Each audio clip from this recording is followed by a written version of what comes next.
This is the Battery Runtime Calculator, A to hours, which calculates how long your battery will last under a specific load. Let's look at the input fields. First, we have battery capacity in AH, where you enter your battery's amp-hour capacity. Second is load current in amps, where you enter the current draw of your device or system.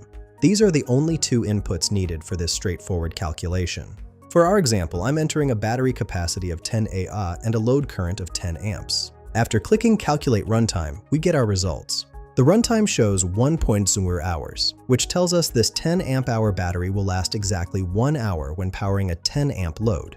The calculator also provides battery energy at 120 kWh, giving us the total watt-hours of energy stored in the battery.